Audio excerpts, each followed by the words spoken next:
Sandra. Damos ahora la palabra a la doctora Emilia Viscardi. Ella es doctora en Sociología por la Universidad Federal de Río Grande do Sul, profesora de la Universidad de la República y es directora de Derechos Humanos de ANEP Codicen. Buenas noches, bueno, muchas gracias por la invitación y es un gusto, un honor, un desafío poder hoy pensar este espacio a 40 años de democracia, cuando el giro y la recomposición postdemocrática demuestra la fragilidad de nuestros sistemas, aún cuando no hay procesos dictatoriales en sí. Y bueno, no es momento para el debate, pero me encantó la última pregunta, la naturalización de la oposición entre una gobernabilidad económica que vendría de la mano de la renuncia a derechos o la ampliación de los derechos, pero atada siempre a una ineficacia económica. Creo que la esencia del neoliberalismo y la esencia del proyecto conservador, el de unir en el sentido común esta linealidad que entiendo yo en general, no sé si la historia sustentaría con tanta claridad, pero evidentemente el proyecto capitalista nace sobre la posibilidad de no respetar los derechos humanos, ¿no? Así que, pero bueno, creo que eso de alguna manera alimenta y convoca la cuestión que me interesa tocar, vinculada sobre todo a áreas actuales de trabajo y que tiene que ver con la posibilidad de un balance o de proyecciones que una política de memoria puede imprimir. En primer lugar, la cuestión de las migraciones, en el sentido de que hacer memoria es recuperar no solo la cuestión de las persecuciones políticas o de las víctimas del terrorismo de Estado, sino también el proceso de fuga de cerebros, sobre el cual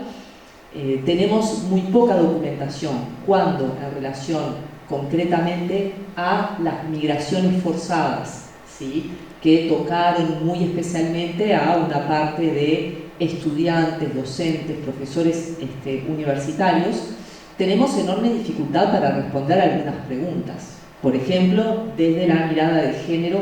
¿cuántas docentes, mujeres u hombres fueron exiliados? No tenemos datos sobre eso. Pero fundamentalmente hacerse algunas preguntas sobre la cuestión de las migraciones calificadas, o sea, el modo en que los procesos de exilios llevaron a un conjunto de investigadores, estudiantes, a insertarse en comunidades académicas que dieron acogida, que recibieron, y a su vez el modo en que precisamente ese retorno se dio en Uruguay plantea muchísimas cuestiones que tienen que ver con el pasado reciente y con el presente. Fundamentalmente la cuestión de la acogida. Acabamos de tener los resultados del último censo y el Uruguay no crece, y si mantiene su población estable es gracias a las migraciones. O sea que la cuestión de las migraciones es una de las cuestiones que activa pasado reciente y presente y que está en el centro precisamente del debate público en general, relacionando a la educación en todos sus niveles y a cuestiones que tienen que ver con la democracia y con las políticas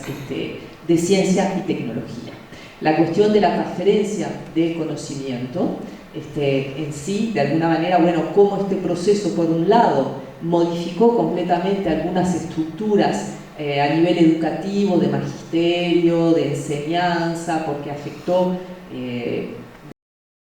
perspectiva de género, creo yo, que afectó fundamentalmente a un lugar enorme de empoderamiento de las mujeres en la sociedad uruguaya, para bien y para mal, con sus cuestiones disciplinarias, pero las intelectuales uruguayas mayormente estaban situadas en los años 60 y 70 en la docencia, ¿sí? Las mujeres universitarias,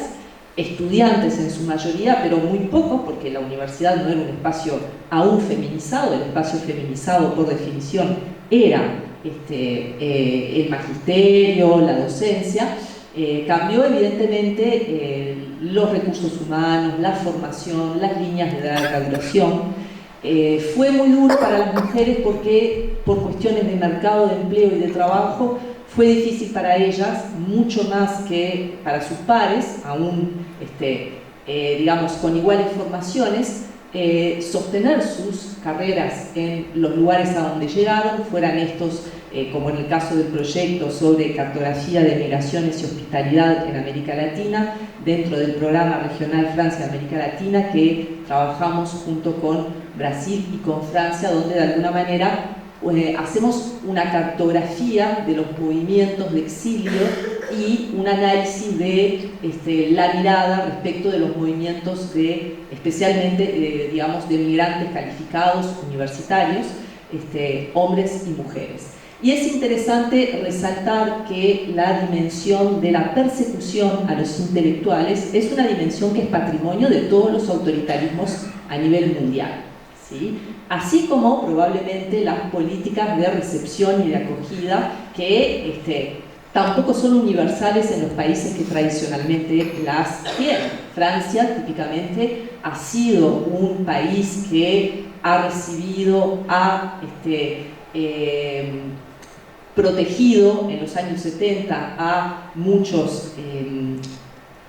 exiliados, refugiados de distintos lugares, con distintas connotaciones, probablemente de acuerdo a los movimientos políticos de Francia y las señales que se quería dar en relación a la política exterior. Y hoy vemos claramente cómo existe un bloqueo a los procesos de protección de los migrantes y de recepción de los migrantes en función de una coyuntura internacional en la cual el debate sobre el terrorismo y el lugar en relación a cuestiones varias, entre ellas, por supuesto, el genocidio que hoy tiene lugar en Palestina, determinan cambios en las políticas de recepción. Pero en lo que tiene que ver con Uruguay, creo que la cuestión de las migraciones forzadas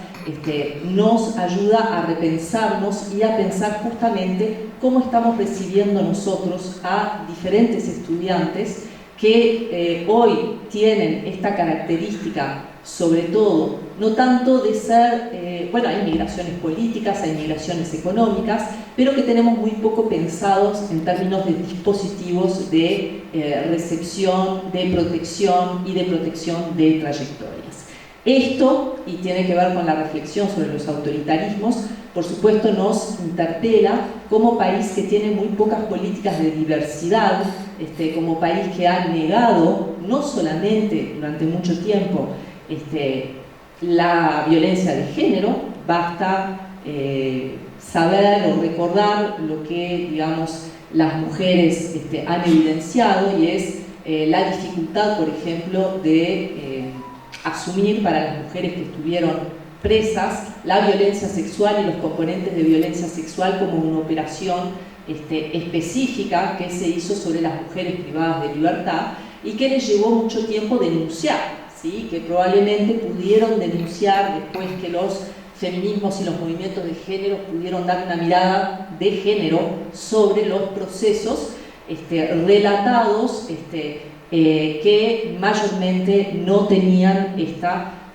impronta. Bueno, el tema de género y de memoria,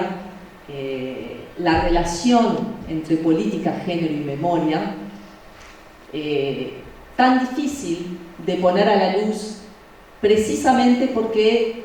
algunos sentidos del contexto de resistencia y de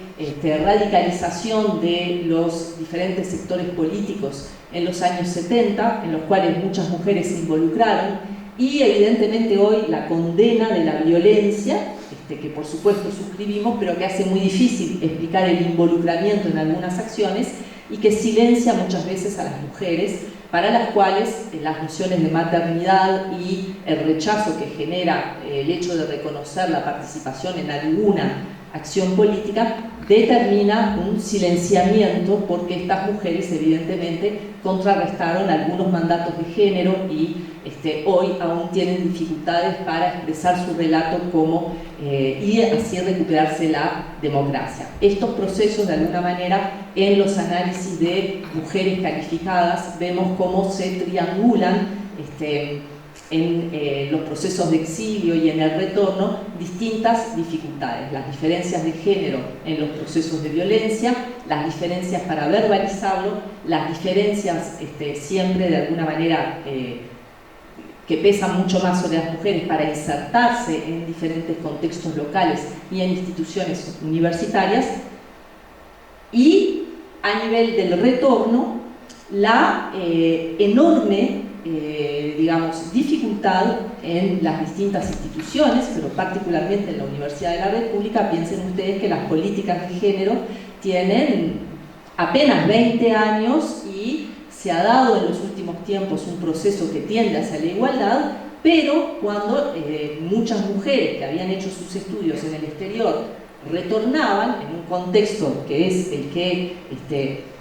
describió Carlos, donde evidentemente se hacía muy difícil reconocer, aceptar. Tradicionalmente no había políticas, hoy hay muchas más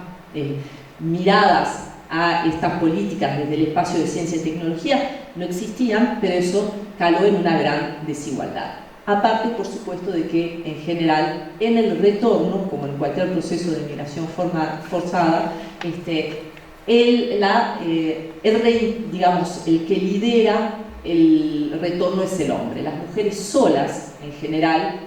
no volvieron, se quedaron en los lugares donde fueron exiliadas. En general volvieron de la mano de sus maridos, y fueron las estrategias económicas familiares asociadas usualmente a la del varón las que permitieron el regreso. Esto de alguna manera simplemente es una de las tantas miradas a estos procesos que tuvieron lugar durante estos 40 años, en los cuales la lucha por la recomposición democrática también tiene que inscribirse en cambios de práctica que en el momento en que tuvieron lugar, bueno, no tenían visibilidad o tenían esos pocos espacios, y que aún hoy nos obligan a repensarnos. Repensar entonces cómo recibimos a los estudiantes, y repensar a nivel educativo también la cuestión de la memoria y su trabajo en los diferentes territorios. Hablar, por ejemplo, y en este sentido teníamos ayer una conversación con Begoña Ojeda, pero hablar de cómo activar dispositivos pedagógicos para activar la memoria, explicar lo que ocurrió a las nuevas generaciones, supone hacernos preguntas sobre la democracia hoy. Nosotros tenemos territorios en Uruguay en los que hay niños, adolescentes y jóvenes que mueren que sufren balazos, que sufren violencias. Tenemos territorios del Estado habitados aún por el malestar, por la tortura. Entonces no podemos hablarle a esas poblaciones, como se decía hoy, de la violencia de Estado como un proceso únicamente del pasado, aun cuando estamos trabajando precisamente para reducir desde distintos lugares esa violencia institucional. Evidentemente es difícil salir del silenciamiento, pero es necesario justamente un proceso de sinceramiento, un proceso de pacificación. Por supuesto, es necesario que la palabra justicia y la palabra protección se hagan en el presente y en el pasado. No existe un presente en el cual se naturaliza la violencia que se sostenga por sí mismo solo en ese discurso. Y no existe pasado que no pueda ser comprendido desde una clave interpretativa que no ancle con el presente. Las violencias de género, las violencias policiales, la muerte no natural y la forma en que este impacta particularmente en los niños y adolescentes de algunos territorios, que son problemáticas diferentes de las de, evidentemente, el suicidio, que tiene otras causas, otras dinámicas, pero que puede ponerse en un escenario de debate situado sobre todo sobre la cuestión de la salud mental y el sufrimiento, que parecen más alejados. De todos modos, ese terrorismo de Estado tuvo la particular capacidad, como todas formas de ejercicio de la violación de los derechos humanos, de imprimir sufrimiento y de quebrar la salud mental de distintas maneras, en la privación de libertad, en el destierro, pero también en la negación que supone para un sujeto y el sufrimiento social que supone para alguien ver negada su historia, ¿sí? Es decir, no poder decir yo viví esto, yo viví aquello y no tener reconocimiento. Eso también evidentemente afecta a los sujetos en su salud mental y a las sociedades en las más diversas dimensiones. Me parece entonces que la pedagogía es esencial y los dispositivos de recepción y de protección pensados no solamente en relación a lo que nos pasó a nosotros los uruguayos, digamos, sino precisamente también mirar a los migrantes hoy como personas que sufren procesos similares, que tal vez este proceso de retorno o estos procesos de encarcelamiento son cuestiones que tal vez en ciertos sectores sociales no eran vivenciadas, pero que nos tienen que seguir guiando hacia esa sensibilidad hacia el otro y hacia un trabajo pedagógico en el sentido amplio, en el aula, en el currículum, pero también en diferentes prácticas artísticas, culturales, que tengan diálogo con las realidades de los niños, adolescentes y jóvenes, y que son también las que permiten los elementos a nivel de información, de cultura, de racionalidad y de sensibilidad para generar una sensibilidad que incorpore a los derechos humanos en su horizonte natural y no que termine con preguntas que parecen de sentido común, como por ejemplo la presencia de un modelo económico eficaz de la mano de un Estado que no protege los derechos humanos, aunque no sea una dictadura, y sabemos que varios de los procesos dictatoriales comienzan con consultas populares, ¿no? Y que evidentemente hay una tensa relación entre la cultura y la comprensión de lo que son los derechos humanos, y por la educación en derechos humanos es un área fundamental para la constitución de una sociedad más justa y para evitar procesos como los que se han vivido en democracia, en dictadura, y que de alguna manera queremos transformar. Muchas gracias.